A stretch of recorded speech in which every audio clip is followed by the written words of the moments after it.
we've got a big problem in South Africa right now. Okay. Which is underage drinking.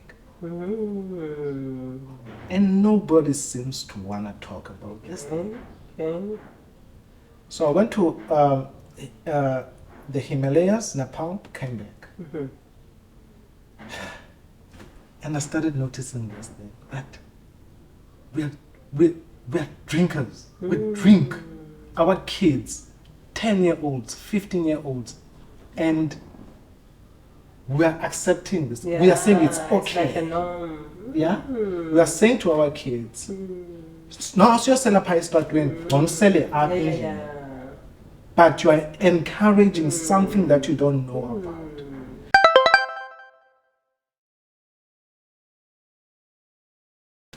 Hi everyone, Molweni, a new season at Conversations with Zanele. Molweni is Thando Makili. Molweni bantu bam, molweni my people, molweni my sabis. Oh, I'm not sure where you are and what you are doing right now, but we're here at Thando Makili Photography. Ndikunye naye usihle kaloku ngaphaya kwemiboko ngaphaya. Jonga namhlanje I have someone, an icon. Yo guys, ndinomntu osuka ngaphaya kwamaza. I have a giant here. I have a great man. You know what? When I was reading his profile, I was like, no. This man is coming from Khayelitsha.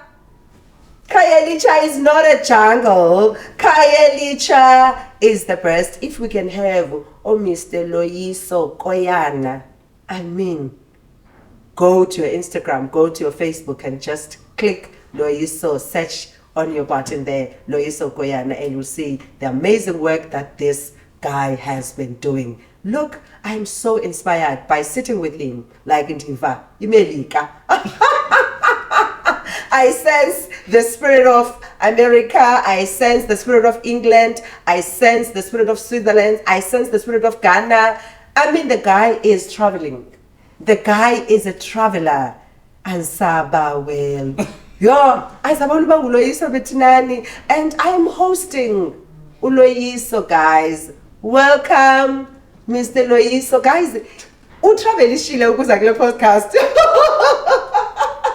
I just want to tell you that he had to travel from US to come to me to do this podcast. Can you see the power of social media? Can you see the power of the work that you do behind the scenes? I mean, the podcast is still very small, and with the numbers, like I don't mind having 1,000 subbies because I know that I'm building up to hundreds and thousands of subbies, and I'm happy to host this guy. And guys, you know, subbies, do you know, he was telling me that, Shwane, do you know I'm the first guy that you're gonna host on your podcast? Uti ungowokuqala bethuna, we need to do the drum roll like pa pa pa pa. If befikazo sihle hayi drum roll iyalideka on this new season. Guys, let me welcome Mr. Koyana, all the way anani uhlala like go uyahamba after the podcast uya kwelinye ilizwe. And so I wouldn't say he belongs to US, or you will correct me, because you are traveling the world. I'm not sure how many houses do you have. Because if you are traveling like this, and I don't think you in here, where is this guy? Ladies and gentlemen, let's welcome. I was excited. Now we're gonna go to the conversations, right? Let's welcome Mr. Loyiso Koyana. Monopoti. Oh, no. How are you? Good. Fresh, excited. Yeah. I see. Yeah, I'm so excited to be here. And actually, I think there was this thing we said that I'm the first person. I think I saw one of your podcasts and was like, oh, this is so.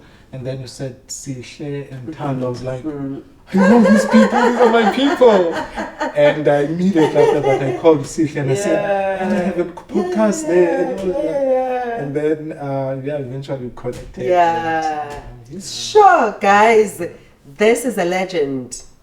This is a legend. This is an icon. I would say he's a trailblazer. If I can summarize it in a beautiful words, he is a trailblazer. He is coming from Khayelitsha, raised in Khayelitsha, started in Khayelitsha, and he left Khayelitsha years ago. He is traveling the world. He is doing the adventure programs for young people, and he is all that. Loyiso, why are you in US? Why ushiye iKhayelitsha? Why did you left Khayelitsha? Because when I was reading your profile, guys, your profile it's so rich. You guys started 20 minutes. Like I was like, no. He is going to steal our time. Lomfana, he is rich. And you decided to leave Khayelitsha because doors were opening for you. And I was so encouraged when you said Khayelitsha, I think we're about 1 point something million. The last time I checked, we were 1.2 million in this community. And you were actually chosen from amongst those young people to be the one that will go and represent us in the world and doing great work, an amazing work of developing a young mind. And Loyiso ungubani sana, because wow, you are great. You are good. And Loyiso, he also have a foundation, at Dare to Dream. Yo, guys, uyasebenza lo mfana. Ndiyakuqaphulela.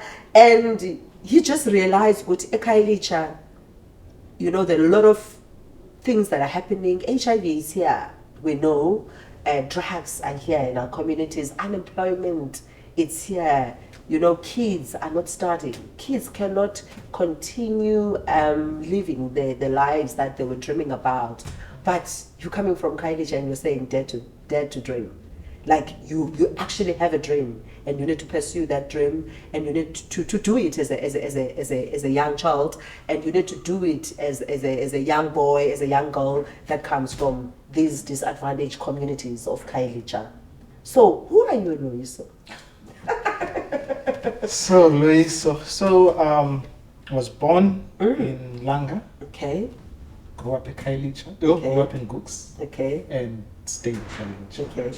So Zonge Lokishi I know very well. Yes. My mom was a teacher. Okay. My dad was a teacher. And I've got 2 siblings. Okay. Which I'm a hamburger. Okay. So I'm the middle.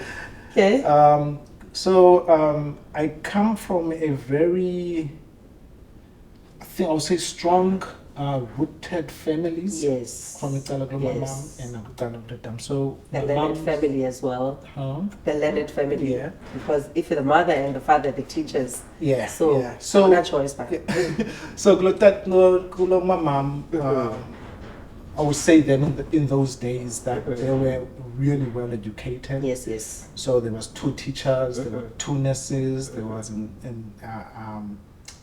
dental assistant. There was, so we grew up really in a good yeah. Then with that we had my grandmother had a shop. My dad was a teacher. There was a nurse. There was welders and all of that stuff. So on both sides of my family, we grew up very. We could afford, because we're high middle class family. Yeah. So I grew up with a lot of cousins. Like I think I've got like 70 or 60 something cousins on both sides. Sure. And you kind of I'm not family. also too. So while I needed to just figure out my way and figure out. But I think for me, my career, this whole thing started by doing sport. Okay. So at a very early age, I loved running. I used to love like 100 meters, 200 meters. Yeah.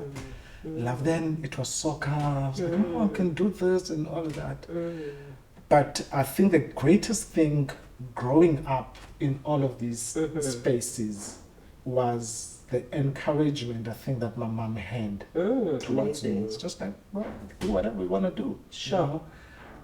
Also the support from either cousins or extended families and stuff. But you know, like any ordinary kid from Gasi, I had my own challenges. I love girls.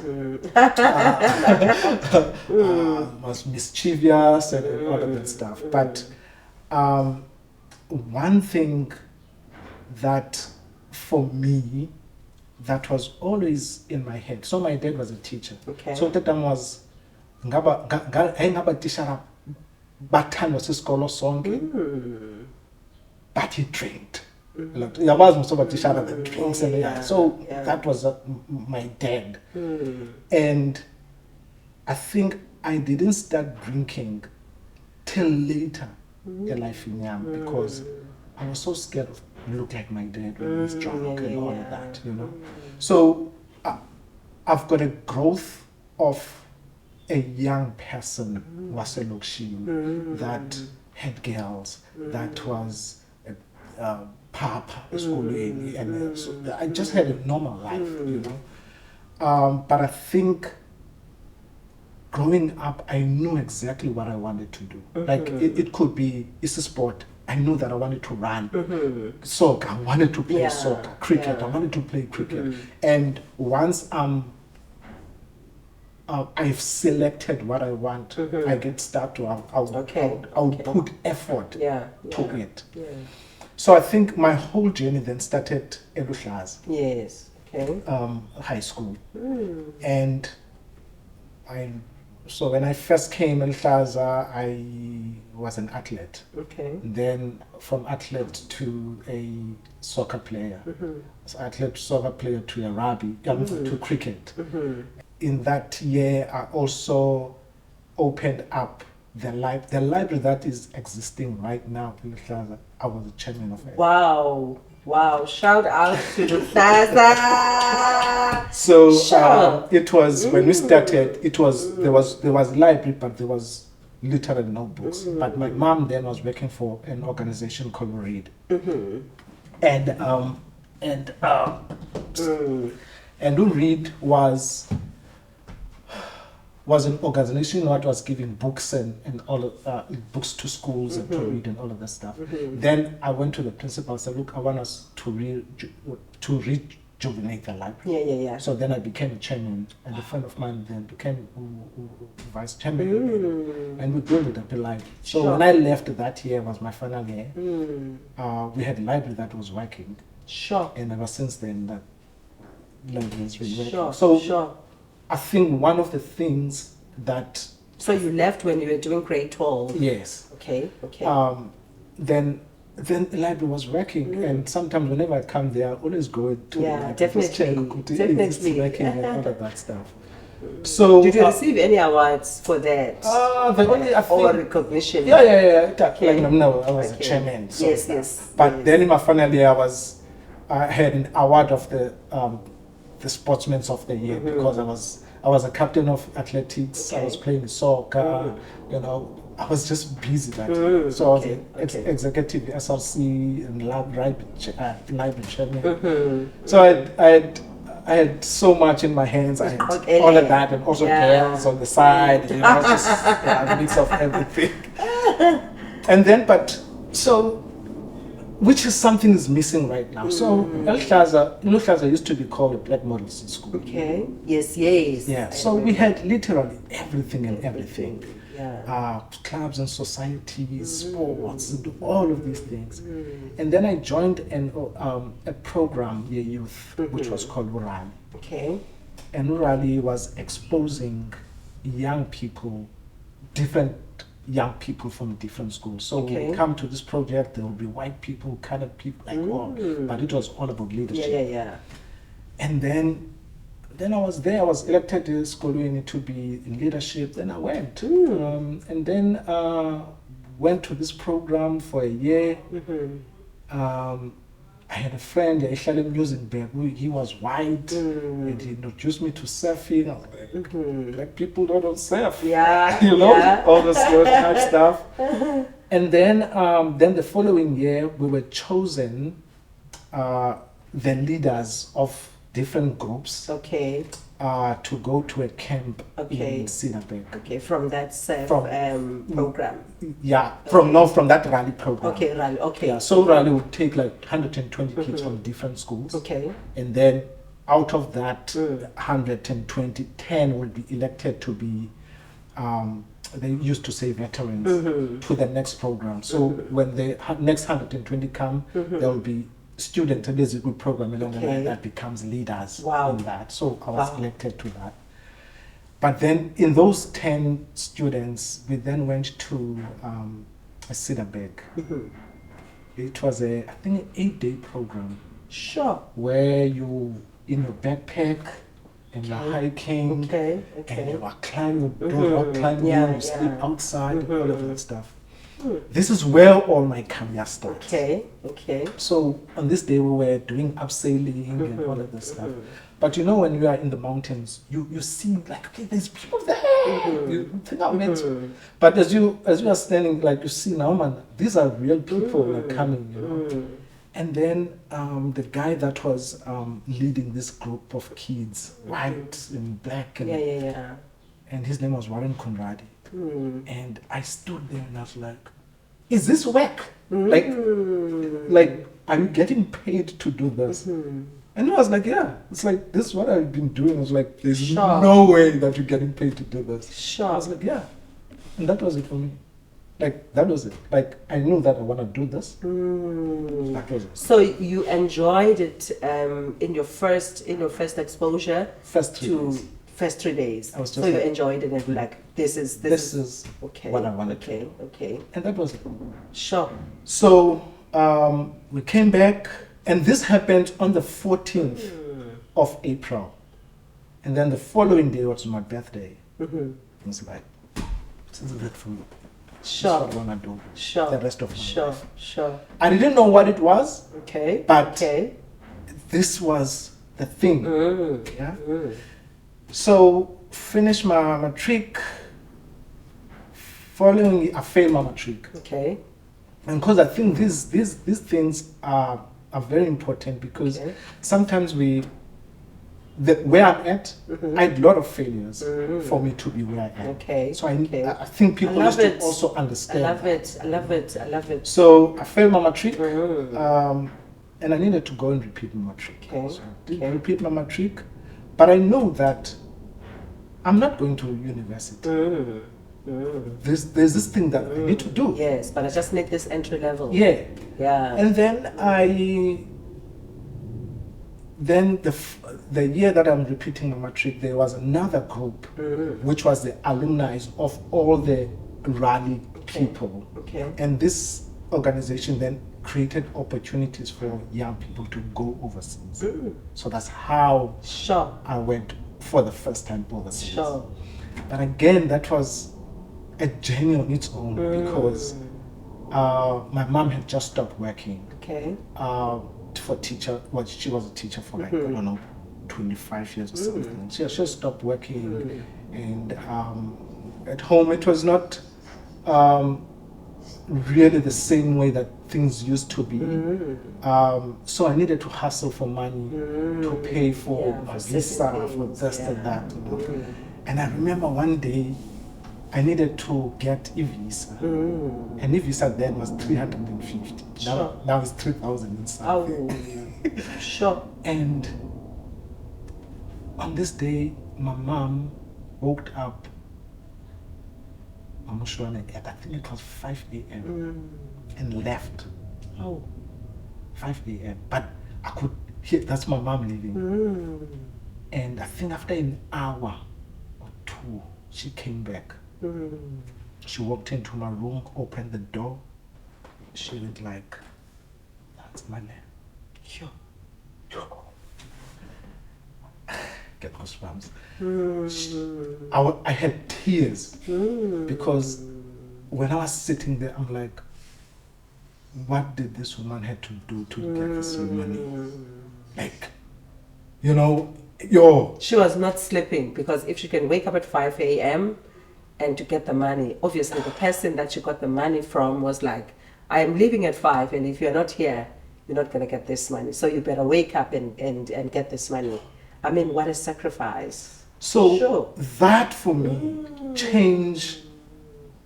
I think it gave my mom a different level of definitely. respect. Yeah. You know, got that money, went to do my visa and by my opportunity. But I also had a friend, best friend, Umlami, stayed next door. So I go and do my visa. In the afternoon, Umlami comes to me and said, Fetu, the husband is Utibana, but that's 300. Oh. So we are still today. Sure. I met Umlami when he was 10 and I was 11. Oh man, still friends best friends. Like, no, this is my forever. So now I've got this 300. So I take the 300 I gave to my mom, and my mom's like, no, I'm good. Build it up for your travelings and all of that stuff. So then I often say this, and now I'm not scared to say this. My first job was in the US. Okay. My first job. Okay. So I traveled to US. I work in a camp called French Woods. Okay. New York, 6 hours away from the city. But there I work in a kitchen. Okay. And then but while I was working in the kitchen, I hear people talking about ropes courses and stuff. What is this? So every time in my free space, I would go to these adventure space, but also I was coaching soccer also at the camp at the same time. And so the more I spend time in this camp, the more I see, no man, there's river rafting, opportunities, there's abseiling, there's mountain biking, but people get paid to like this is a lot. But it's like fun stuff. I was like, guys, this is it. This is me. This is where and then this camp you go for like 5 months and then you come back. But luckily at that time I was working for an organization called Educo Africa. Okay. So Educo Africa was a outdoor company that worked with young kids, broken families, university students, high school students, and all. But it was based on adventure. So they would go to mountains. So this is where actually this whole my career was with that company. So they would go hiking, swimming in dams, climbing rock. So that for me was like. So when I came back, I became the intern. Knowing that the following year I'm going back to the US. But every time I go abroad, like I'll come back, like, are you guys doing this? Are you guys? So it just became my life. But again, going to US, being exposed to a whole lot of things, I lost so many friends. I lost so many other opportunities in South Africa. I was lost because the focus now was no longer about me. It was to really build up my career. But losing friends, meaning that each of them were going to varsity, they were doing other stuff, but I was still stuck in this thing. And you needed to focus on that career. Yes. Remember, because you made a vow, and it's like, this is me, and this is where I want to be, and this is what I want to do. So challenges might come feeling that, hey, I wonder, did I make a right decision? Because people are like moving, things are happening for them, and I'm stuck with this thing. Sure. And you lose girlfriends because you are 6 months away from home. Definitely. When you come, girlfriend is gone. It's like, where do I start now? And you come in, language, you don't understand what is happening. You so you have to fit in. You have to find ways. But I think on my 3rd, 4th year, then I started to really understand, like, okay, these are kind of people that I need to hang out with. So I needed to find my own way, not to actually fit in, but to create myself. But also at the same time, high respect of my people, my mentors, and all of that. And again, I'm mentioning mentors. I've been mentored by so many people to be where I'm at. I love it. Mentorship, I love it. But I think again, I was exposed to mentorship at a very early age when I started this career. and I sticked around being mentor. I've got a mentor even to. I know. You know, so everything that I'm doing, I always find a mentor to take me just to the next level. Because having a mentor is actually having someone to hold your hand. And you know, to check up on you, checking your goals, your weekly goals, your plan, and also on a higher level is to say accountability. You know, you can't be in South Africa and your mentor does not know that you're in South Africa. So mentorship is key. I love the fact that you got it at a very young age, and when I was reading your profile, I saw that you are actually on your program. You are mentoring young people, meaning you are doing what was done to you. So and actually now the young people will have umuntu abazawuthi, hey, you know, I have someone, you know, I have Loyiso who's carrying my hand, I have Loyiso who's going to tell me. Because I love the point when you said sometimes we actually have to fail, you know, in life in order for us to get into the success. Because most of the young people, they fail maybe once, they get discouraged, things happen, you become pregnant or you get involved in drugs or whatever, and you have recovered from those things and you feel like life is not fair, I cannot continue, because you think that failure, you know, won't push you, you know, forward and into the dream that you wanted. And I love the fact that you were explaining it so clearly and sound that you, when you saw the opportunity, you were like, this is me. You know, this is me. I love it, because sometimes, you know, the environment or the spaces or the friendships, the family dynamics and everything makes us to change as young people, you know, the dreams that we have. And you're just reminding me of my son. My son wants to pursue the industry of music. You know, he wants to be a DJ.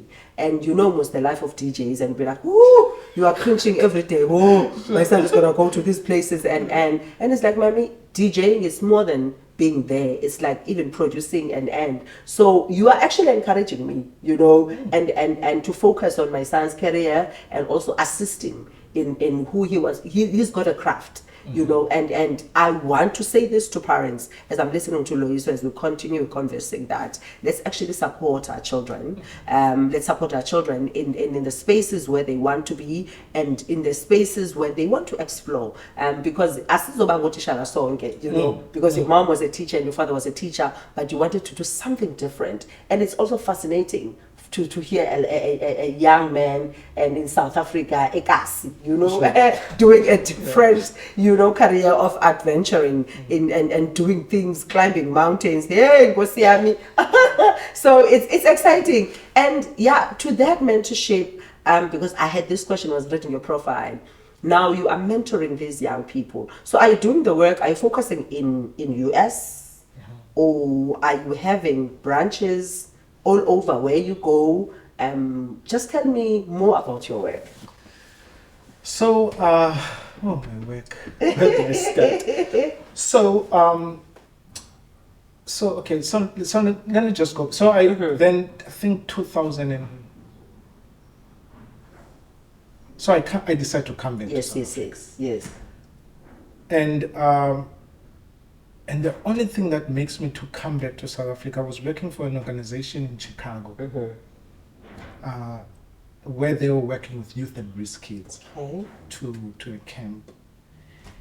And that's when I realized that actually there are countries that are worse than South Africa. Yeah. Chicago was one of them. Okay. Drugs, prostitution, all of these things that the TV does not show us about America. There's a dark side of it. Okay. And when that happened for me, I was like, it's time to go home. That's it. Time to go home. I've seen it all. I've worked with the richest kids. I've worked with the poorest kids. Time to go home. Then I worked for an organization called Itsiba Education, which is a university. The university was offering scholarships to disadvantaged communities to study business administration and leadership and entrepreneurship. Sure. And students used to get full-on scholarships. Sure. So luckily then I was in the student development office. Okay. So my duty was to find mentors, create sports, clubs and societies and all of that stuff, like a whole lot. I did that with passion. Sure. Because I felt like I was really giving back now to my community. Yeah, you know. yeah, I get you. I did a lot of mentorship. I mentored a lot of kids there. I was that person that was real to black and colored students. I was the person that said to students, when you leave this varsity, you need to have a driver's license. Okay. Because a driver's license just gives you an itch of the person that has got a degree. Okay. Because if you've got a degree and a driver's license, you are You're employable. good to go. Yeah. But if you've got a degree and you don't have a driver's license, you still have to hustle for a license. Yeah. So then to some, they didn't understand. But already I was 7 or 10 years ahead of a normal South African. Sure. Because I could think in that way. Sure. But then I had, I've got a whole lot of mentees. Sihle even is my mentee. you know? Okay, Sihle. So for me, it's like there is a reality Okay. and a perception. Okay. So we perceive or pursue that when I finish my degree, I'm gonna earn 35,000. Yeah. But the reality in Cape Town, with your degree, you're gonna earn 8,000. So yeah, I'm able to say to young people, don't go there, because you are in a different space. Understanding is different because they said your degree is going to cost you this much and all of that stuff. So I try so much to be realistic, whoever that I mentor. But the bigger goal for me is to dream. Okay. Mam Shwane, this, it's very important. To dream, it's free. Sure. It's free of charge. Sure. You can dream as much as you can. It's free. But when you stay in the township, to dream, it's so expensive. Okay. Sure. How? Amazing. Because if I say tomorrow, I'm going to be a pilot. Okay. Okay. Okay. When? Pilot. Uyazazi ipilot izinde kangakanani umfutshane unjena, they will give you all the reasons that you can't, and you start walk. doubting Yeah. your own dream. But guess what? Mhlawumbe that was your calling. Yeah, true. And somebody just threw water in it and it's gone. So hence I'm always saying to dream is very expensive. But it's free of charge. It's free. You're sitting here like, well, I'm going this way and do. It's free. But you cannot, we've got this thing about you cannot share your dreams. I share my dreams all the time. Like this is what I want to do now, this is what I do. But I make them possible, But to the environment that we grow up with, it makes it so hard to dream. So everything that I'm doing, I do it because I want to do it. Of how? That's the other thing. Of how? So I believe also your heart on dreaming to young people, that is what has made you to start the initiative. Yeah. So that you can actually, work on their mindsets and, on how they can see, where they're going, and also dream and not stop dreaming until they see it manifesting, and also knowing that if I dream, I can make things possible.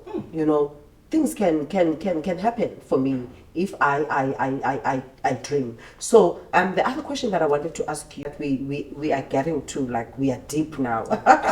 So as you said, you have been mentoring in this university.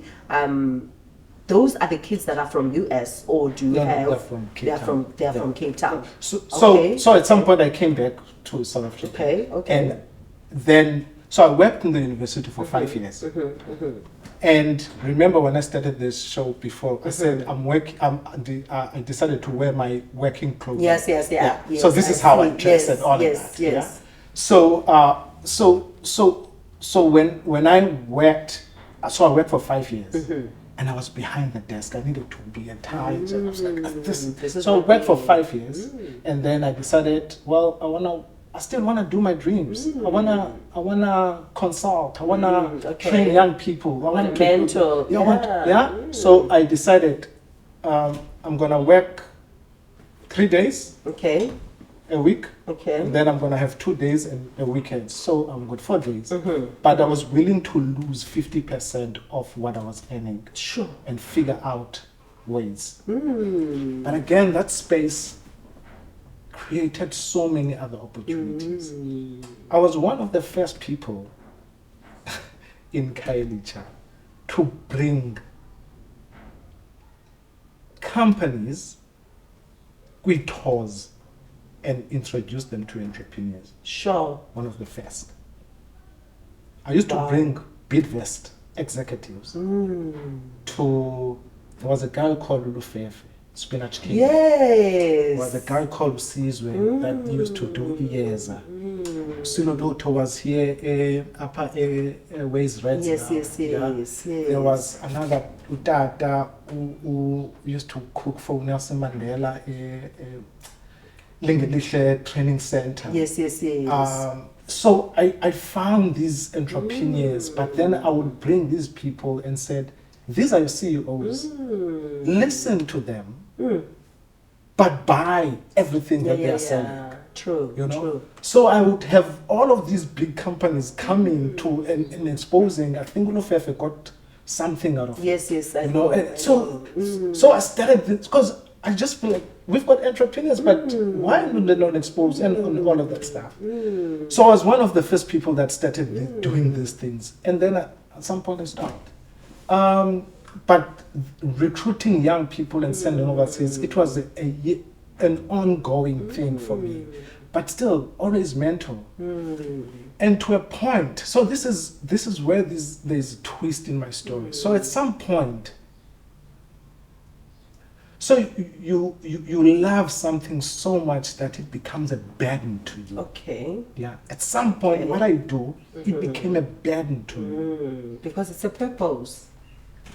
I literally wanted to run away from this thing, but this thing will chase me. It will. Because it's purpose. And I will be tired of it. I don't want to do this. I would, all of that stuff. But it kept on coming. To a point that I was probably also at my lowest. Depression, because work was not coming. So it was just not an easy ride. But I constantly kept on saying it's just a matter of time. But I believed and stayed into the purpose. Okay, so go back. So I've got mentors of South Africans and all of that and all of that. Then one day I decide, okay, so 7 years earlier, I'm like, hey, I want to go to Everest, yes? Mount Kilimanjaro. Okay. Let's be. So it took me 7 years to get to the dream. Sure.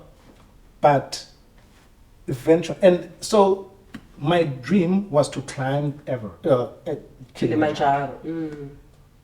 But I needed to have a purpose to climb Kilimanjaro. That was my mentality. But when we were I was doing this, I was with my man T, that also wanted to do Kilimanjaro, and that's how Dare to Dream was formed. Because I wanted to raise funds for kids to wear uniform and all of that. Because I had an experience of a kid, this at Texini, and netwa imvula, engabe ushoti neshirt yamangenyawo.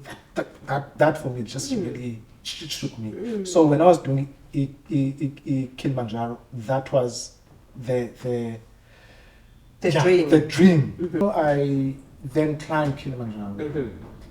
Prep stories also happened just before Kilimanjaro. I nearly gunned down at Ngakomzoli at that point. Sure. Got robbed. Didn't want to do this thing anymore because I feel like now the people that I'm raising funds for, I'm being robbed, dreams, throw it away. And then a month before I climbed Kilimanjaro, I'm training and all that stuff, and then I got an appendix. And then I cannot climb. I was like, no ways. But then 15 days before we climb, then we don't have money, we don't have all of financial muscle and stuff to climb. Then in 15 days, everything falls into place. And Mam Shwane, every adventure that I've done, I've never paid a single cent for it. Sure. I've never paid a single cent for it. Sponsored. Yeah. Sure. There are people that are willing to stand behind you if you believe in it. Yeah. Sure. I love it. I love it. My stuff is, there are people. I love this quote. This quote is for me. I'm not sure about you as you are watching. There are people that believes in your dream. Yeah. And that are willing to support you. Yeah.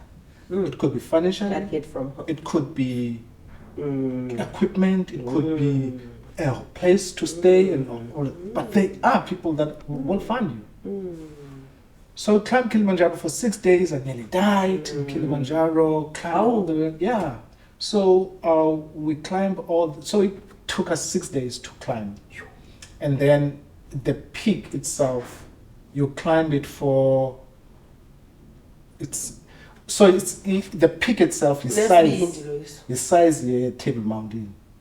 Yeah, a table mountain, like a table mountain. So a table mountain, I hike in the hour. See that? Takes me an hour.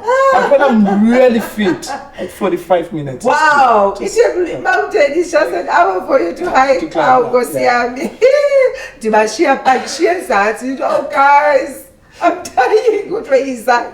So it takes me. Wow! So this is fascinating. The size of a table mountain, the peak, it's almost the size of Everest, but it takes 7 hours. And you start climbing at 12 a.m. midnight, and then you climb. So when we were about, Everest is 5,000. Kilimanjaro is 5,875 meters. So when I'm 5,670 meters, my body shuts down.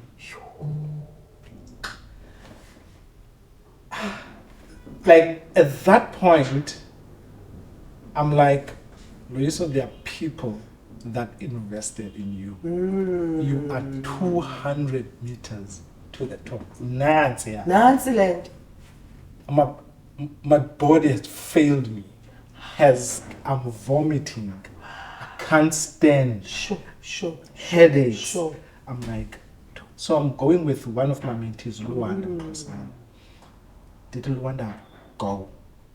I'll get there. No, it doesn't matter how long it's gonna take me. Yeah. I just need to take listen strength, to this body. And for the first time, I could hear my heart beat. I could hear the joints moving, like it was so weird. But out of all of that experience, 6 days of walking, this is something that is, whenever I tell this story, it's something that fascinates me. So throughout the walk, 6 days, 7 days, up and down, every day I used to wake up with this thing, Loyiso, if you die today and you stand in front of God or in front of the higher power and God asks you, what have you done with your one wonderful life that I've given you? What would you say? Every day I woke up with that. And I'm going like, what the hell is this? Every day for 7-8 days. If you die once, and I gave you this precious life, and God asks you, what have you done with it? What would I say? Did I have an answer? No. But I was doing God's work. I was raising money for kids. I was following my dream. Sure. I was mentoring young people. What a sacrifice. Yeah? Using my body. Yeah. Yeah? Yeah, guys. I'm so emotional. Climb the mountain, come down. So it took me 8 days, 7 days to climb the mountain. Guess how many weekdays it took us to come down? Take a guess. Another 7 days. 8 hours. Oh. 8 hours. How? That's a how, myself. That's a how. Okay. 8 hours. So I'm like, no, this is a scam. Yeah. You cannot climb for 8 hours. For 7. But, yeah. I mean, for 7 days. Up and then for where's the answer just going down? It's only. But the amazing thing about my, so it took me, so now I'm vomiting and what, but it took me 1 hour 30 minutes to walk 200 meters because my body has given up on me. I was just, it was just grace of God for me to just, like the step was like, because I needed to get there.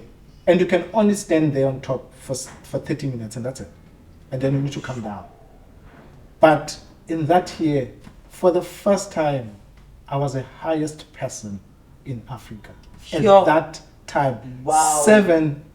7:30, 31st March. I was the highest person in Africa. Sure. That for me was like, damn it, I'm good. Came down again. Dream. It was a dream. Who paid for it? Everybody and everybody. But I used my body. Train. Yeah. Again, Lokshin, like what I was telling you about dreams. Yeah. So I've got so many dreams.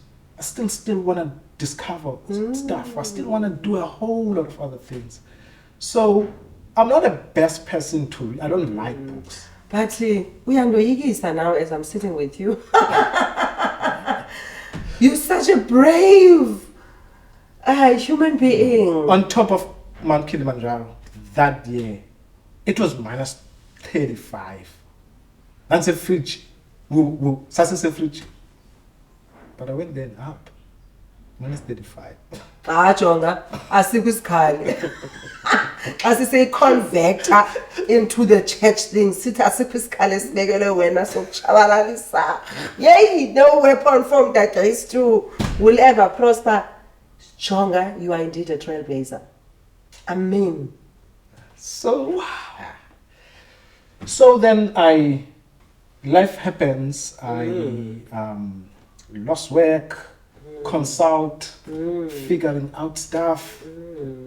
And then one day I was like, so one of my biggest dreams, this was the biggest dream. I wanted these billboards, okay. billboards, Okay. all of that stuff, to have profiles of people that have made it to Lokshin. Okay. So, Mam Shwane is a podcaster. Why are we not seeing you on the billboards? Yeah? Because I felt like it makes it easier to dream about the person or Tibananaye. Every day, yeah. I hear you. You understand? I hear you.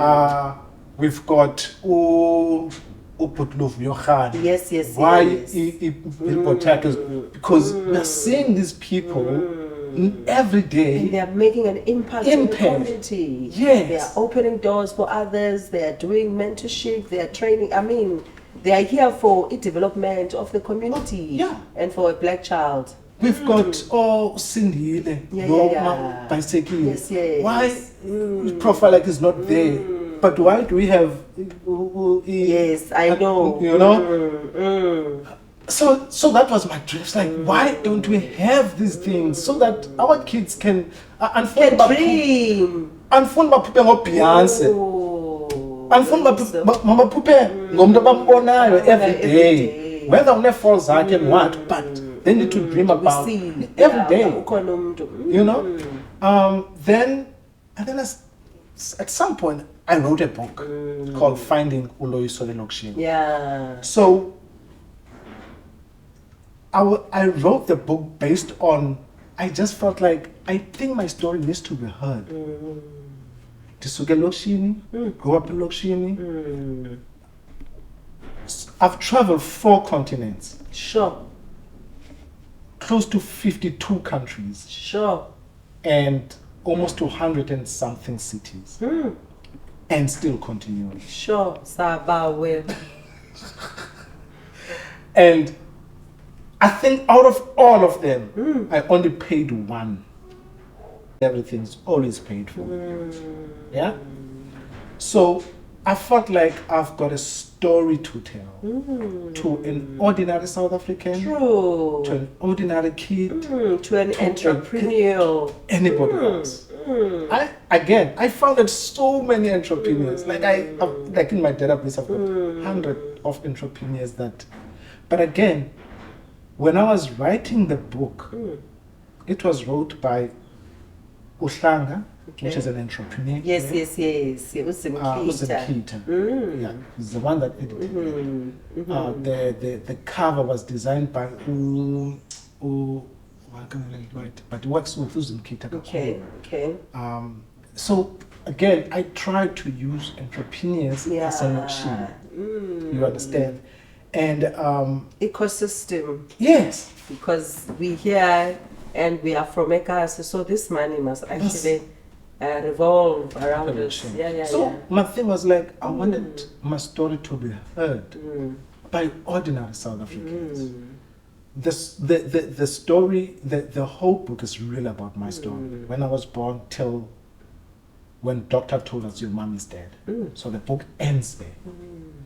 So it was a tribute and a gift for my mom, the world to know, and this is very, for me, this is the last part. I wanted abantwana bam to have in navigation about where he has been. Like everything in that book is honest.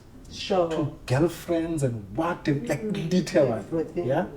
Because I found it Uguti,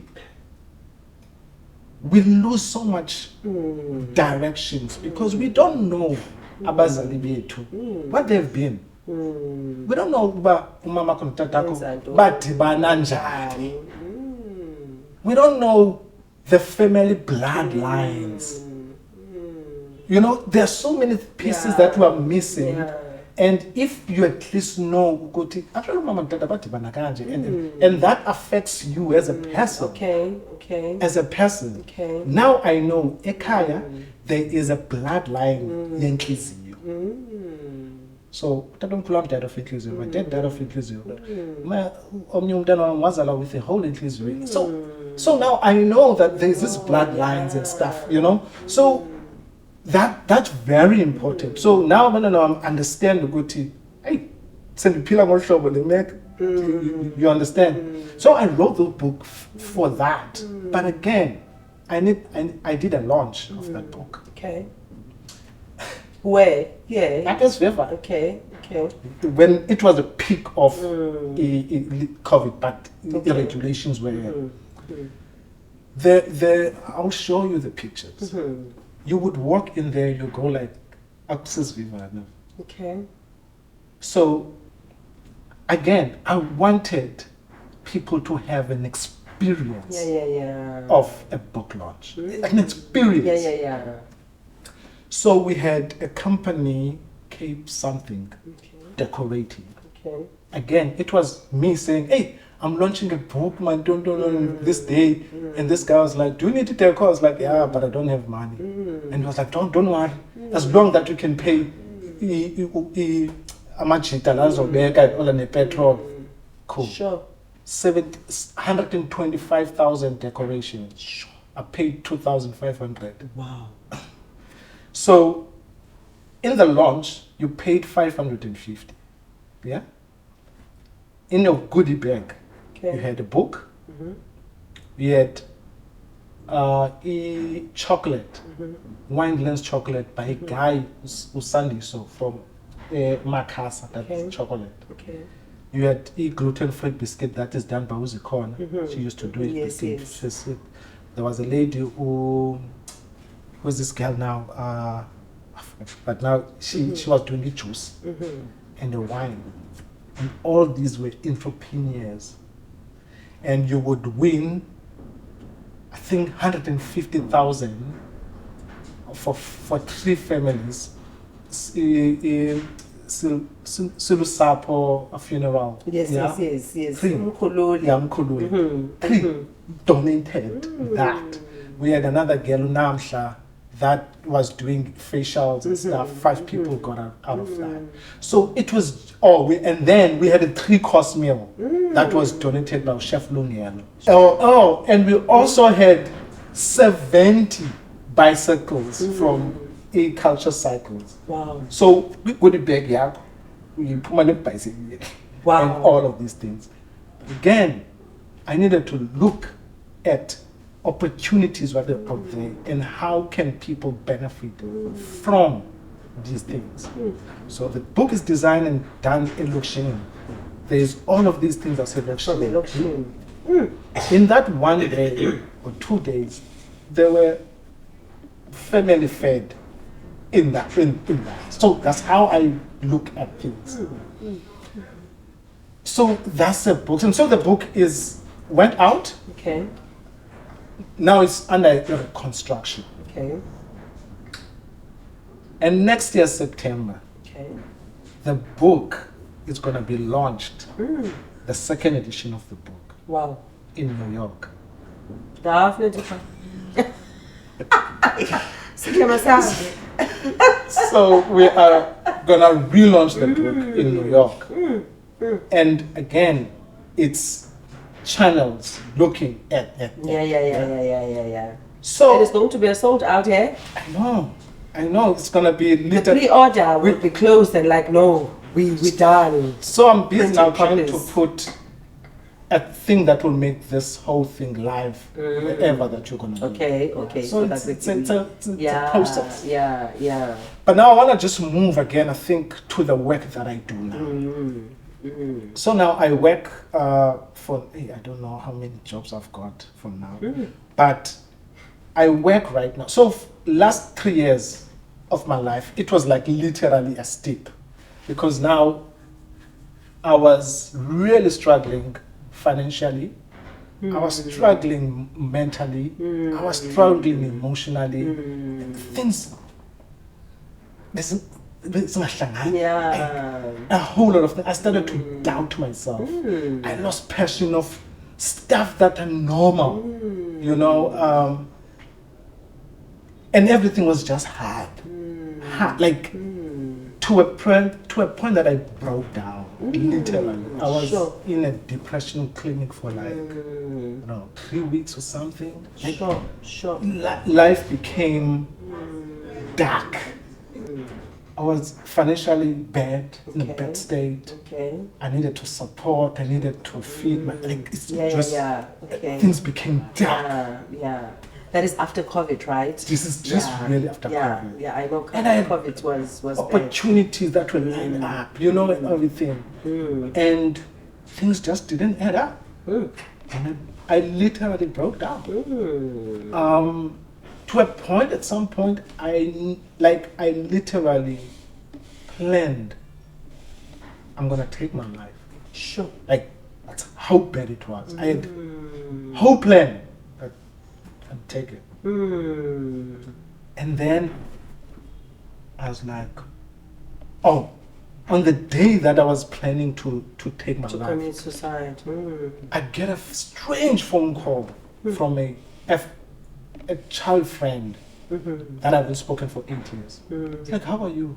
I broke down, cried, Sure. and we spoke for 2 hours. Sure.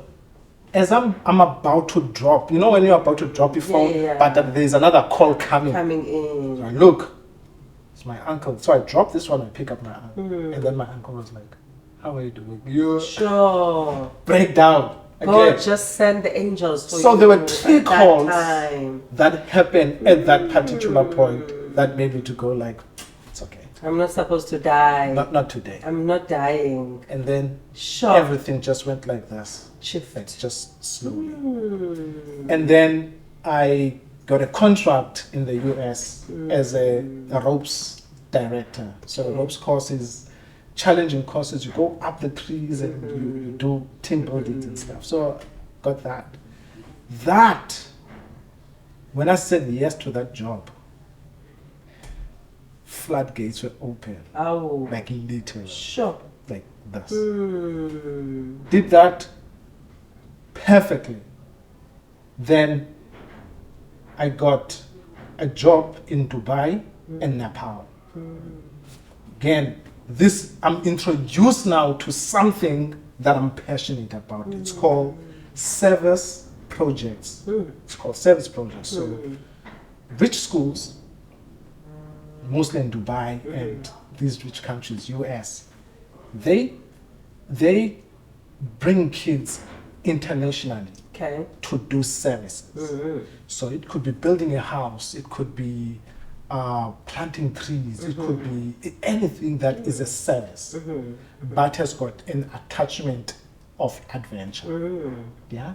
So now you take a kid from Dubai, you take them to Nepal Okay. to build a biogas, and then you take them for adventure. That kid feels so proud of themselves because they've helped out Yeah. a family or 2 families and all of that stuff. Sure. But then that then becomes a very important part of their life because now they've done service to the world.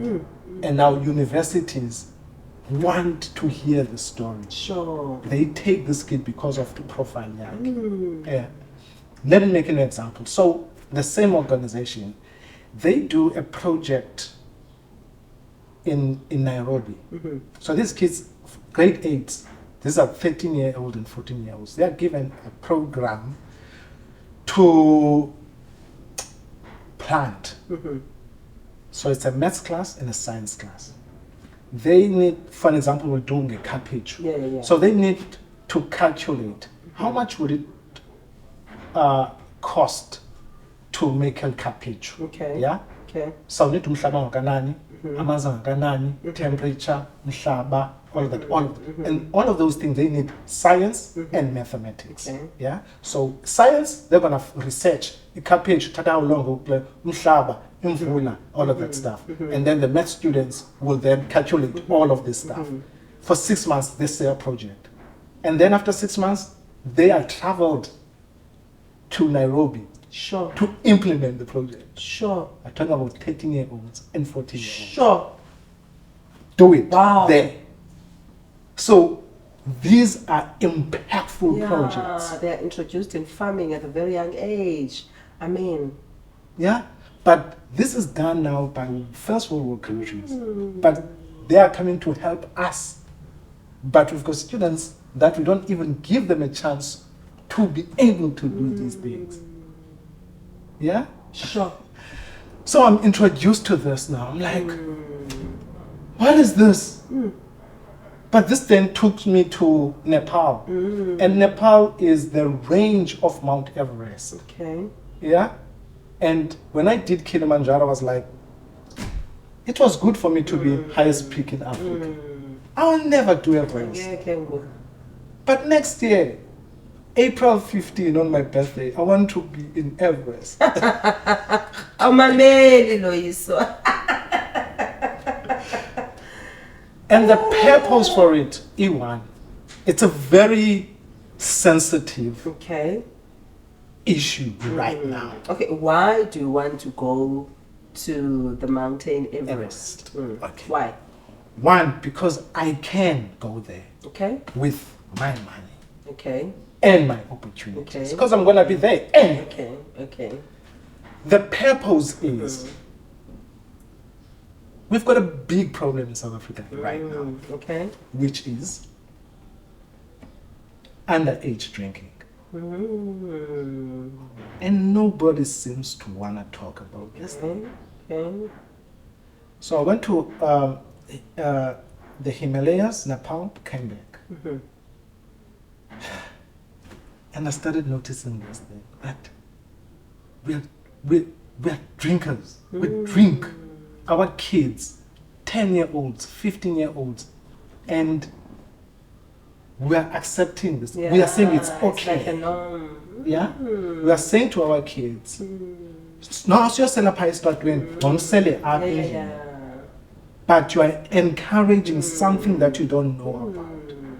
South Africa is, I think, number 2 in the world, if not number 1, with alcohol syndrome kids It's sad. in the world.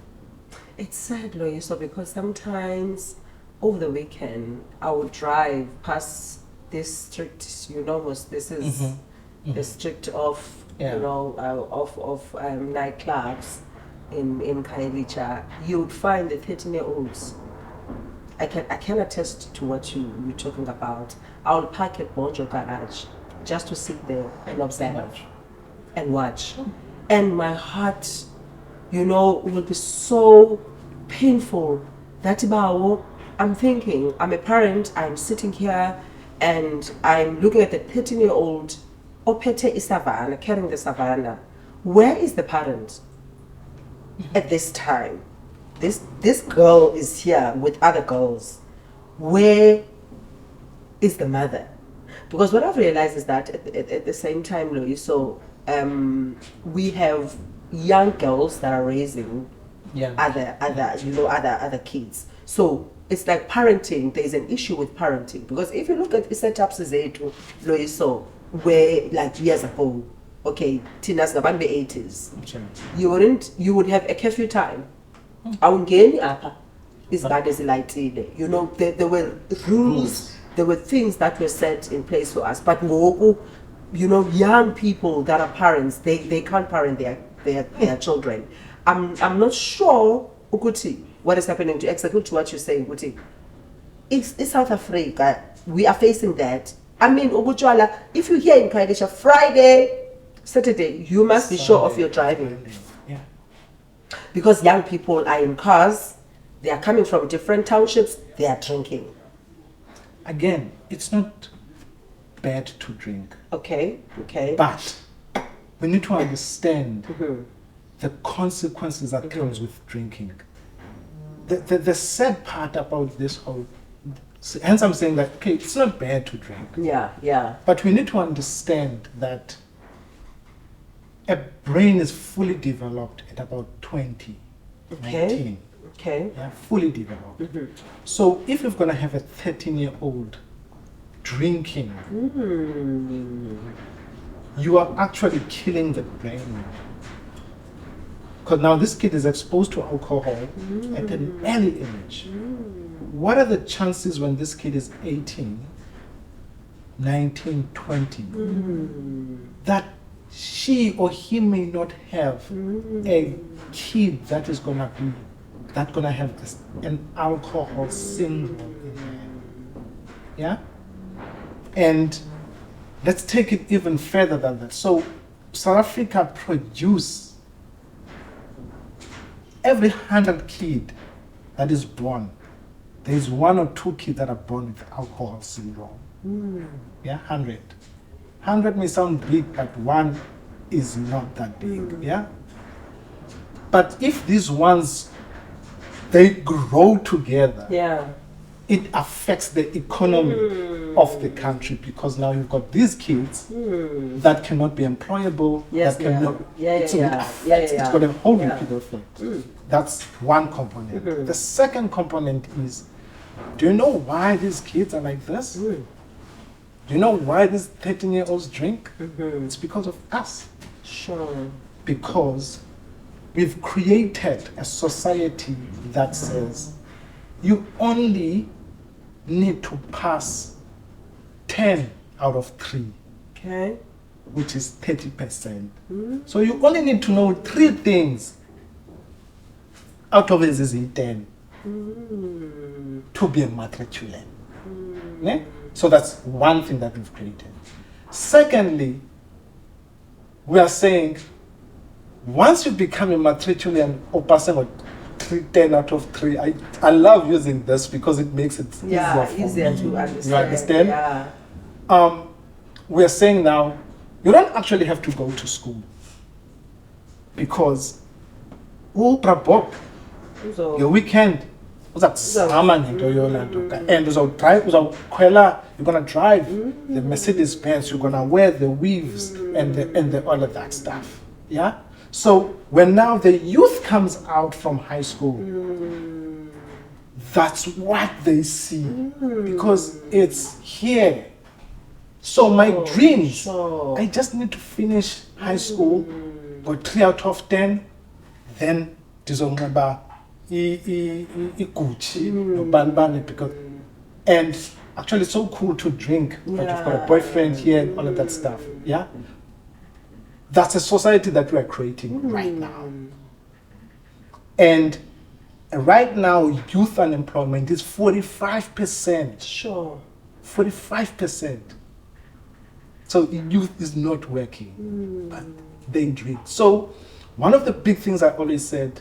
And they would say, because I'm not working, so as I sit at home, so let me just go and party. So they party from Monday to Sunday, and they drink from Monday to Monday because there's nothing that is available for them to. Hennessy, they drink all of these expensive, all of this stuff. And they are not working. Yeah, sure. Yeah? And so now it becomes their lifestyle.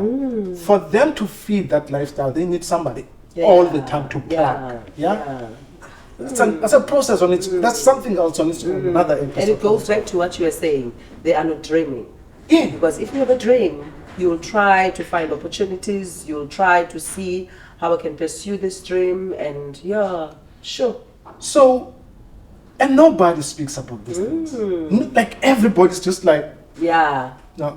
So. And Sinadote, I'm at 2000. Yeah. Oh, see, I'm at 2000. You can't just say anything about Goma 2000. They will challenge you, and sure. So then I started going to schools, a couple of schools, and start speaking about this thing. And again, I got so much insight. I'm able to speak about this thing because I've got insight of this thing. Yeah. So that's the bigger goal that I'm again gonna sacrifice my body for this thing but who's gonna fund this program? So I often ask this question to people like, who do you think can fund this program? And people are like, hey, I don't know, government. I was like, no, it's SAB. Like these people are making alcohol. They need to fund this program because they're not talking about it. Now I'm willing to talk about it, just need to put money. Yeah. There's so much money in Lukshin. So when a person says to me, Akomali, I look at them like, they're crazy. There's so much money in Lukshin. And normal spending, normal spending is 1,500. And no, this is me, no Banbani, we end up in.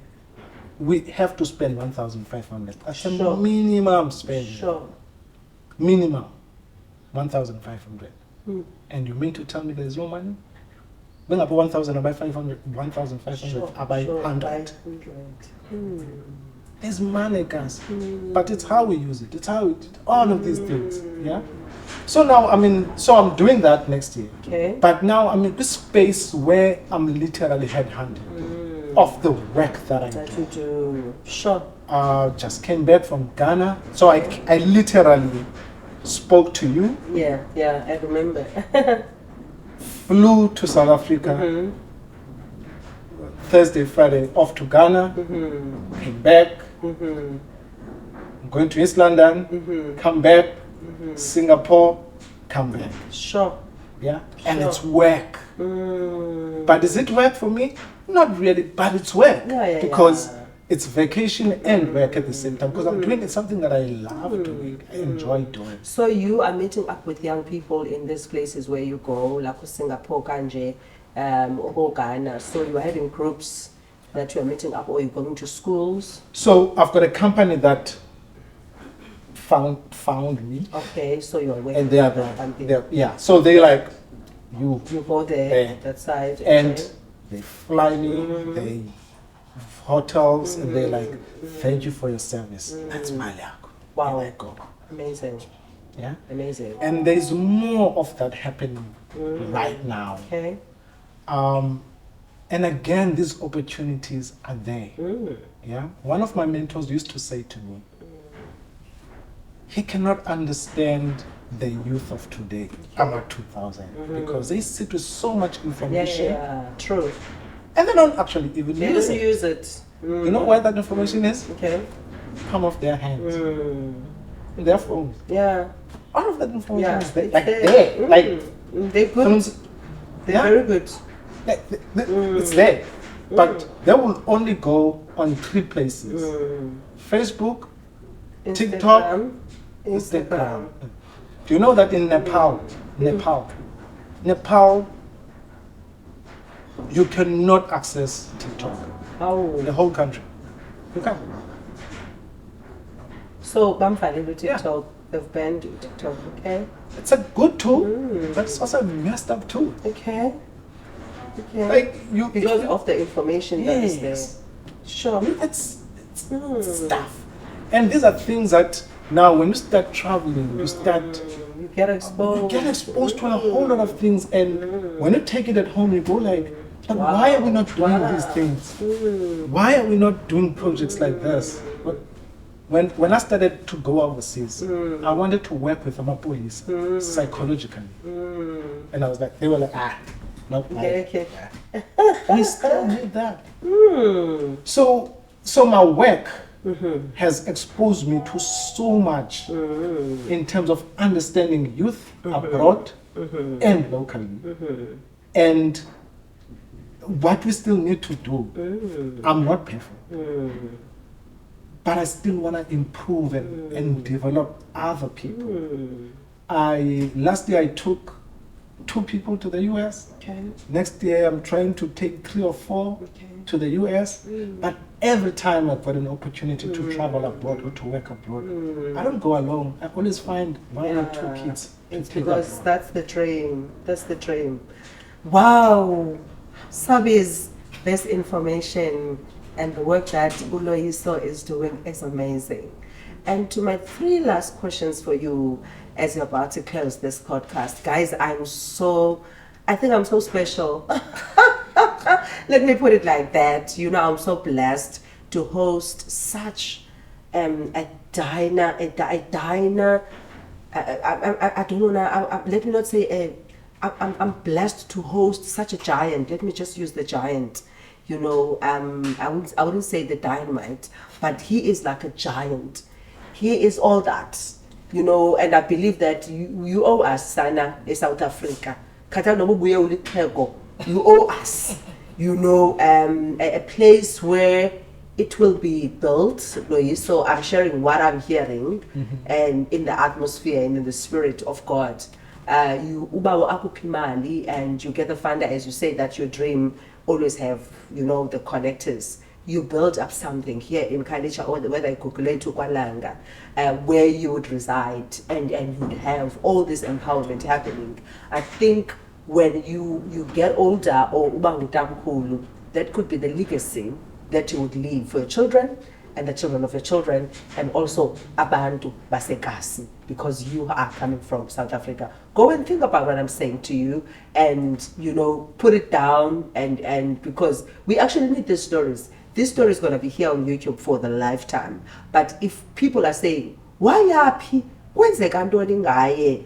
We have your rich profile here, your amazing work that you have been doing, but Funeka City, Jonga, Loyiso, Loa was the Kilimanjaro, Loa was the Everest, Loa who are doing wonderful and great things. That's in the Youth Empowerment Center. Loyiso Youth Empowerment, whatever name that you would call it, but go and search for that money and do that project so that our kids, our grandchildren, and our great-grandchildren can benefit. You can do it, and I know you are able to do it. 3 questions before we close. What were your challenges to the work that you have been doing, to the industry that you are in? I know you have been doing a lot. This is just half of your profile. So, what were the challenges that you have encountered in your work and in your industry? One is the color of my skin. Hey! It's few people that do what I do. Uh-huh. So challenges is all of this thing, and you have to find your way in. Okay. To fit in. Yeah? Sure. Even if you are good at what you're doing. It's a struggle. That's here. And also abroad. It's not a lot in abroad, but abroad I think what I like is that you are judged by your work. And Okay. it doesn't really matter what, but you're judged. You must just put in work and then So challenge 1, and then challenge 2 is, I don't know. Okay. Yeah, like the trip that I'm doing in Singapore right now. I don't know it. But I was given the brief online, like, this is it, go and do it. And I'm like, how? But they trust my profile that you'll be able to do this and we'll pay you so much. Sure. So I need to work now for me to be ready. Yeah. But that comes with experience. Okay. So I don't know, and the skin and being trusted, you can do it and all of that. So are you married? Are you single? Are you dating?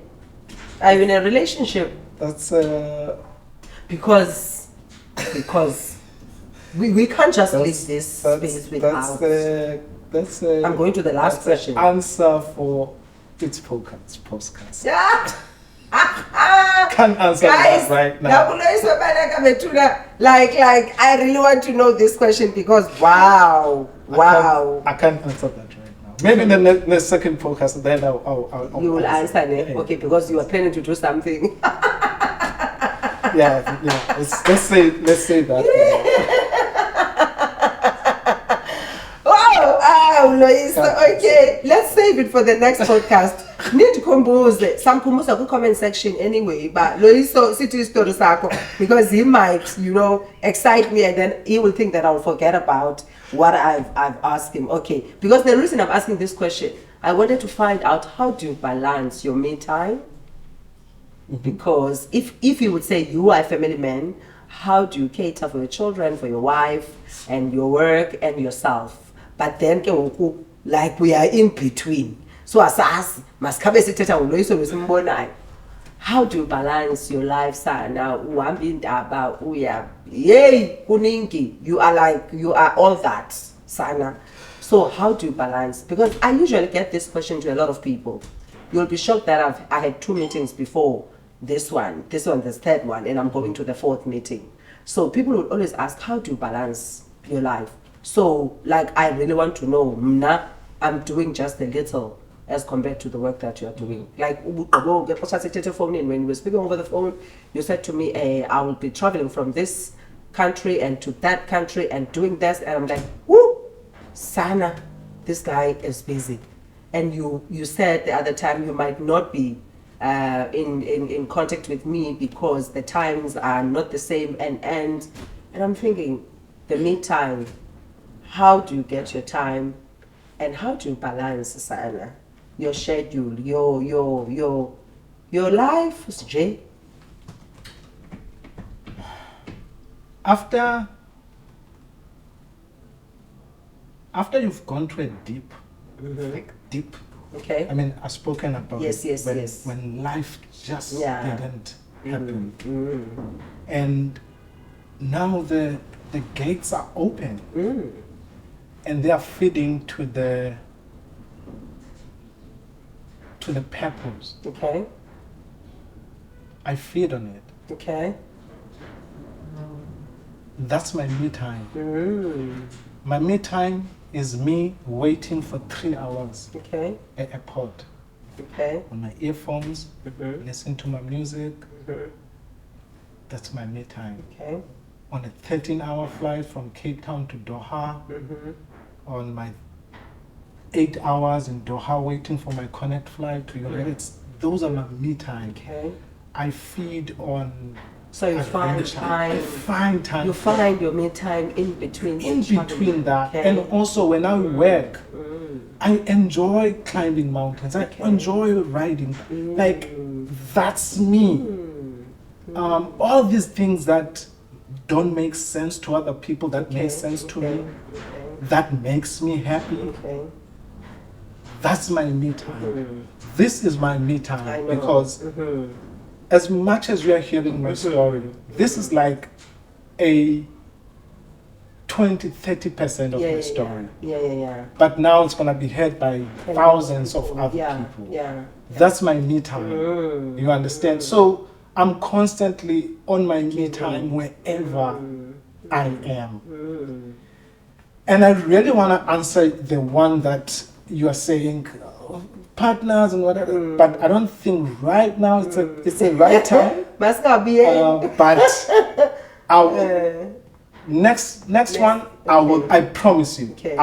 we'll probably start there. And Because you gave us the glimpse of your life before that you would travel and you would have a girlfriend, and then when you come back, your relationship is no longer there because it's 6 months away from, so that is why I was asking that. If Sana, I'll be that woman in your life that will be like, I have to wait for another year for him to come back. So I'm thinking that Tukuti, your life is really interesting, and as much as a lot of people they think that I cannot have a partner that is busy but you are really explaining to me your me time in a beautiful way. In a sense that you actually give to yourself ixesha lakho by being in the process and also making that time, So your routine, your daily routine, like how does it look like when you wake up? Because I know you are climber in mountains, like a sibling go climber in mountains. What do you do when you wake up? Like, just a fun question that people would love to have interest on. I don't have a routine. How? Yeah, I don't have. So I can wake up. Today I knew that I am, okay, let's just do today. Okay. So today, I woke up, I just landed, Izolo ebusuku, came in, I knew that I've got an interview, I needed to prepare myself mentally, I needed to say goodbye to this and that, and I slept. Woke up, laptop, invoices, podcast, okay, let me finish, take a bath, okay, I need coffee, let me go Siki, coffee. I didn't have planned to Dumsan, go to Dumsan. I need to run. I was here an hour before. I was sitting there chatting and all of this stuff. And I'm here now doing this. And I need to go and see my friend Timber, and then I'm come back. What's going to happen then? I don't know. Yeah. So that's asking this question. You know what? It's interesting because you are answering me exactly. That is your daily routine, because you are an adventurous person. So your routine will be all the time, all over. But the thing that I've been pushing for now is to be present. Okay. Now. Okay. Today. Okay. I may be planning for tomorrow and next day and all of this stuff. But now. But I need to be present now so that I can enjoy myself now and not to really worry about tomorrow. Because if I worry about tomorrow, I missed on today. Yeah. Wow, my people. Jonga, this guy is rich. Like, I can spend the whole day with Loyiso, I don't want to lie. We can even take a break. Like, we can do a show. His life is so interesting, and the challenges. I love the fact that he understands you know, who he is and the assignment that he has. And the story where he wanted to give up, you know, when he wanted to commit suicide and things were not adding up. Because sometimes in our lives, we feel that we are tried and tested. We feel drained. We feel like, oh, I'm sebenzeli. We feel like, yeah, abantu abathile. We feel like you're Loyiso, you're Mam Shwane, but not knowing that even though Mam Shwane and Loyiso, you know, there are times where they feel like, you know what, it's not working. It's not working. There are times where they feel like, you know what, I just need to take my life. You know, there are times where they feel like it's not giving, you know, what I was expecting. I don't have this, I don't have that, because of certain challenges. But when you have a dream, Loyiso, when you have a dream, you know, you would wake up every day and say, I can do this again. And there's a scripture that comes into my heart, you know, as I'm sharing this piece that, you know, there's a plan that God has about your life. Jeremiah 29:11 says, I have a great plan, a plan to prosper you, not to harm, and bring disaster in your life. And I know that Loyiso had that plan, and he has to fulfill it until the end of time. So Loyiso, as we close this podcast, because I know there are people that are destined for greatness. There are people that they have to go through stuff and go through challenges in life in order for them to be the icons. In order for us to say, Jonga, Loyiso, he has done it. Like him now, I'm so encouraged, guys. I couldn't go up in the end after this podcast. I'm so revived, and I believe that God wanted me to have this conversation with Loyiso so that when I go to the next step of life, I'm able to reflect and say, you know what? There are people that are doing it, and in spite of the challenges. Loyiso, I want you to speak to 3 people. I want you to speak to that person, Ekase. She's sitting or is sitting in the shed, finished her matric, tried to register, and there was no money to go to school, and this person feels like the doors are being closed in front of me, and my dream is not coming true. You know, I don't see where I'm going. And the second person that I want you to speak to is an entrepreneur, because I believe that you're a social entrepreneur. As I'm sitting here, I am a social entrepreneur as well. And, you know, what encouragement do you give? Because I usually ask myself, why social entrepreneurs have to give all the time, you know, with what they have and not getting anything, you know, for themselves. Because you are about the people, you know, as much as you can get the little, but more of what you get, it goes back to the people. So to the social entrepreneur and to the other entrepreneur that is sitting there, I mean, I'm selling cakes, I'm selling magwinya, I'm selling milekwa, I'm selling this, and the business is not doing well. What can you say? And to that man that has been trying, I'm trying and I'm trying, I'm doing this, you know, I'm doing that, and things are not working out. Which one I start with first? Anyway. Okay, so where do I start? Okay, so to that kid passing matric and all that stuff. So one thing about I've observed and I've seen in our communities is that, I'm gonna say this again. Yes, please. Abantwana bethu thina bazali babo were our stumbling blocks for their growth. Okay. So if a kid fails matric okanye umpasile ngala 33.3, Yeah. we are scared to say to these kids, go and repeat it. Okay. Go and repeat it. Okay. But your goal should be 50%, because 50% is going to take you to Everest. But we say, not owamundana. Okay. But now umntana is unemployable. Akafuna uthathwa nayiphi into. But again, we try and take them to a college, and but I just need him to get in and then up. You understand? So we become the stumbling block of the growth of abantwana bethu because of what Tina we wanted to achieve and we didn't. And uzawuthini umama senext door xa uphinde umatric? zizawuthini itshomi zabo. But forgetting that this kid, he's got a dream, but we are blocking it. By don't, I'll make a plan. Instead of allowing this kid to figure out, now I've failed. What now? Can I go and do extra classes to do this and all of that? Can I just figure this thing out?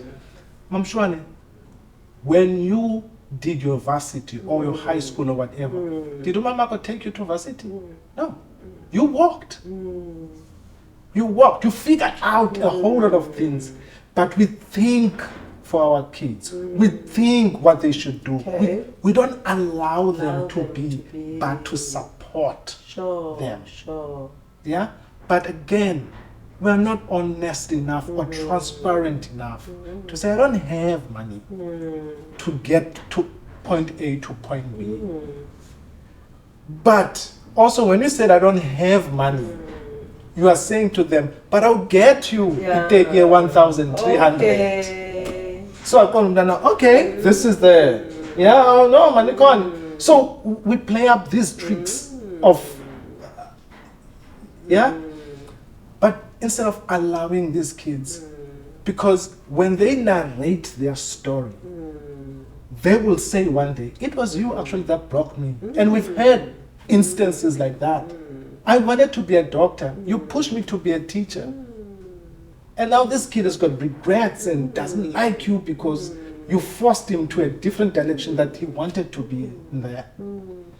And I think also controversial about this, the school system is failing us. Our teachers are failing us.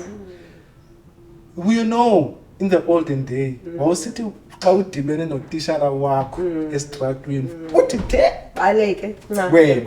but right now, how do you gain respect to that person that teaches you, but that gave you a beer Friday?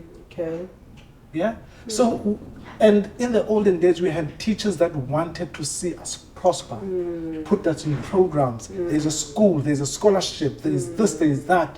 Those teachers are gone right now. I would assume maybe 5 or 10% of them are there, but all of them is all about, let me just make my money and just get along. Let me drive my Mercedes Benz and, So to that young person seated there, just one word. Be in charge of your life. Okay, I love it. Because we only know your destiny. You spoke about your son that wants to be a DJ and all of that stuff and all of that stuff.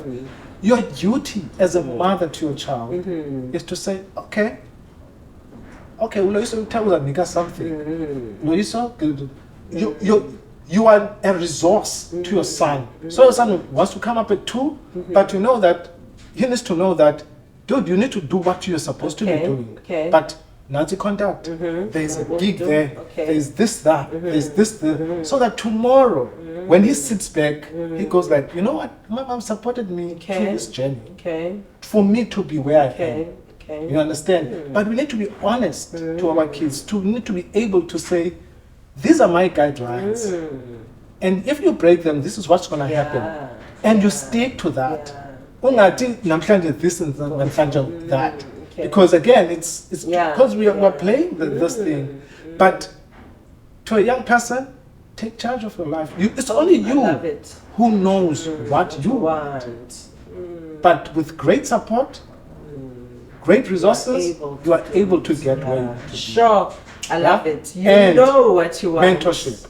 Find mentors. Find mentors. If you're gonna be in the industry of accounting, there is a booty was a or accountant that you say, can you mentor me? I need to understand this. I need to get you there.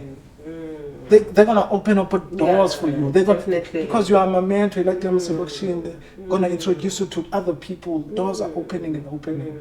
Sure. To that entrepreneur, your last words. Look, that one. Encouraging words. That one, guys, it's like one of my biggest. One of my biggest fights. Yeah. So you remember when I said I was one of the first few people that brought large numbers Yes, of companies. yes, eKhayelitsha. yeah. So one of the greatest things that it makes a failure with social entrepreneurs is change. Okay. Yeah? Okay. It's change. Okay. Change meaning, if Umam Shwane is opening up this podcast, Okay.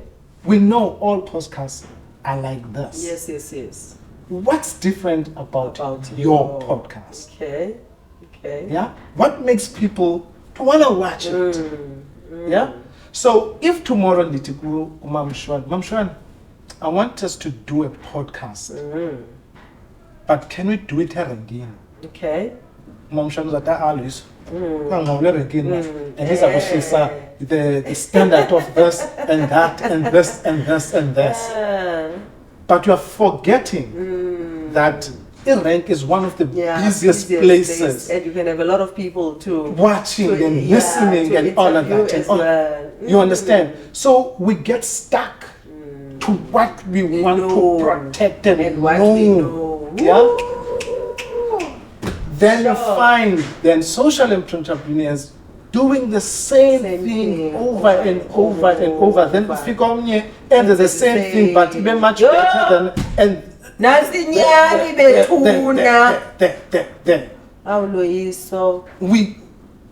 Why can't you do a podcast with me in the US? That would be great, eh? Do it live. You find who is this company that does Wi-Fi here? Too much Wi-Fi. Too much Wi-Fi. Look, I've got an interview. Sponsor me. I want to do an interview with that person. That's it. It's a live thing. Now you don't have to pay for data or Wi-Fi. They do it for you. You make this thing happen. Boom. And so it's for me, everything that I do, when I do it, it's gotta be cutting edge. Let the other person that is trying to do it, I feel I need to ban it because they're gonna take the book launch that I did. Nobody has done that ever since I left. Like nobody. So for me, it's this cutting edge. It's like taking the risk of losing everything and see what happens. Because it's not guaranteed that it's going to be successful. It's guaranteed, well, it's going to fail or not. It's not. But when you do things that are cutting edge, then your story becomes different. We've been talking about HIV.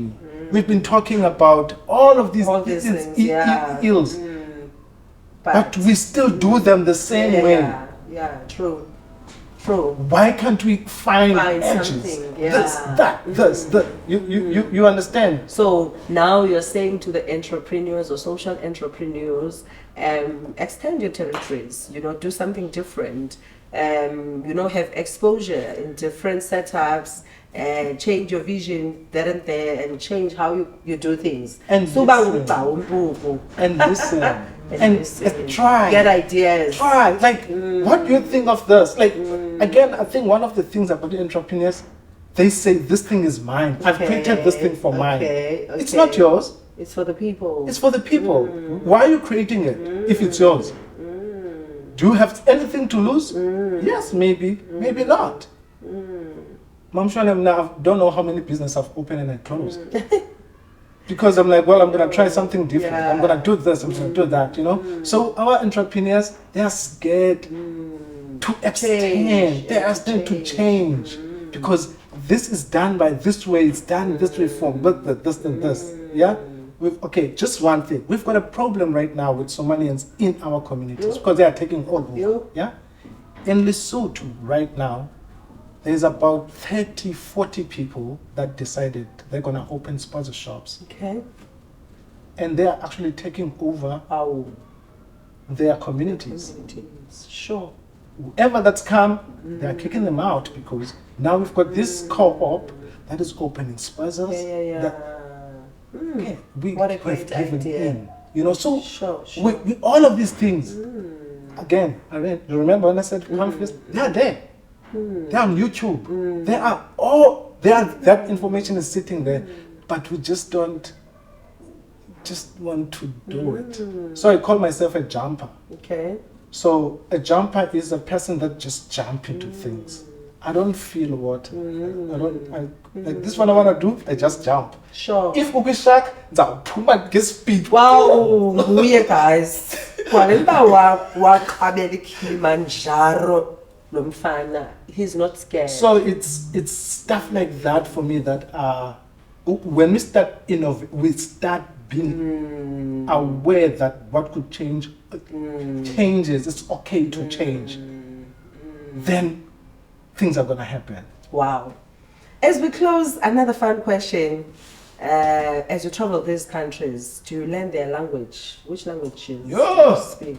Guys. Or you just like, I'm just have an interpreter? So I'm trying right now to do a lot of Spanish because I spend a lot of Spanish. Okay. But almost in each and every country that I work in. So it's just sometimes a month or so. I'll pick up words there and there.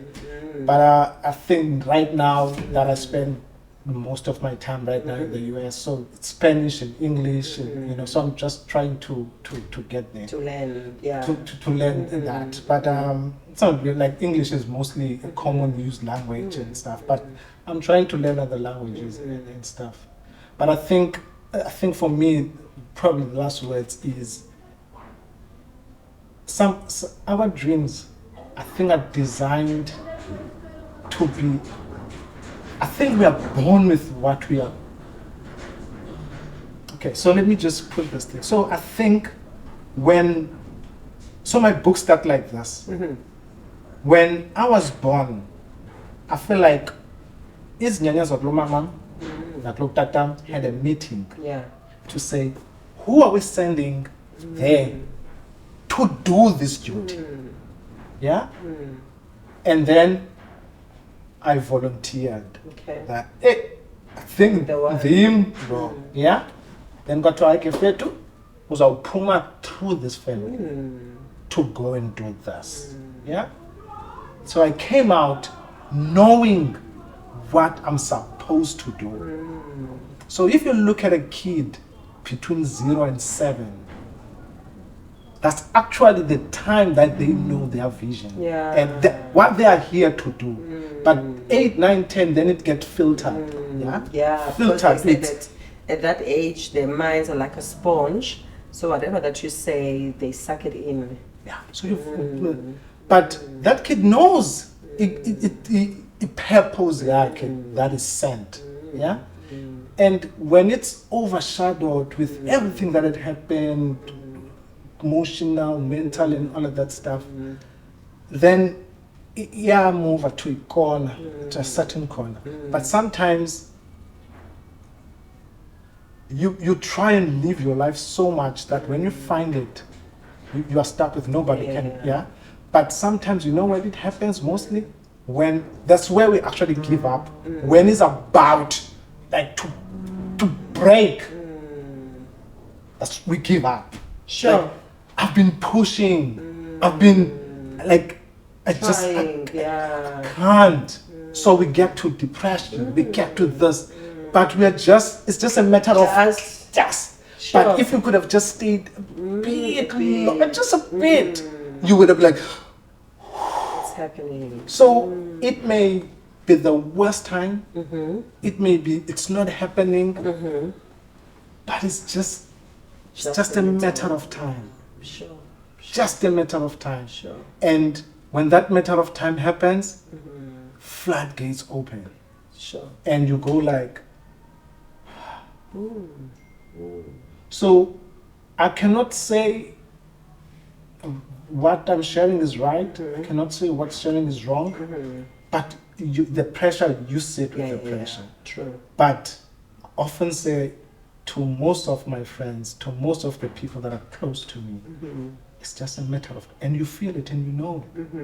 And when it happens, you go like, and by then when it happens also, you have lost so many people. I've lost so many friends, and I've lost so many because of the stage and situation that I was in. But I'm okay. I'm in a very good space. But But I most used to tell them it's just a matter of time. Yeah, And true. I don't know where it came from and what, but It's just a matter of time. now it's a matter of time. Sure. Wow. Guys, this was one of the richest and productive podcasts that I had. Informative, with a lot of encouragement. I would say I am so encouraged. Like, I'm really encouraged. Let me take this time and say thank you to Mr. Loyiso. Wow, he is, I don't have a word for him. This guy is so rich. And really, if you are in the community, you can follow him on his social media platforms and Instagram. I'm using your name, okay? Yes, Loyiso Koyana on the Facebook and Instagram. I think also on TikTok. I know, I don't do TikTok. You don't, so it's Facebook and Instagram. Don't do TikTok. So it's Facebook and Instagram. I can follow TikTok. He does not want to dance. He does not want to listen to our stories on TikTok. It's okay. So yes, please follow him. Thank you so much, Sir. Thank you so much. I feel so honored.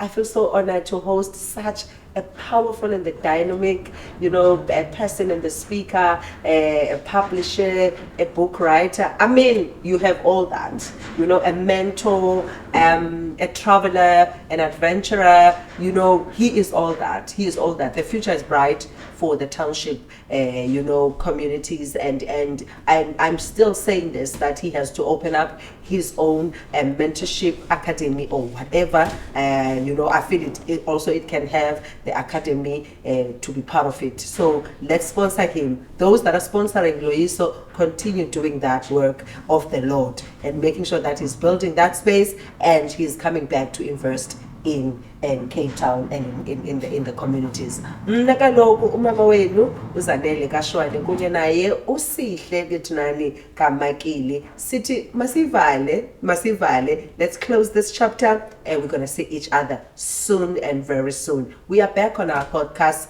and I know that I have to collect the whole information for December holidays, so that when we are chilling and sitting at home, we have something to watch, because people are very busy and during that time. So I am compiling and bringing people along to do these recordings. Mandithi ke bethunani uthando lwenu luyandimangaza. Don't forget to touch that button, subscribe, like, share and comment, especially this one.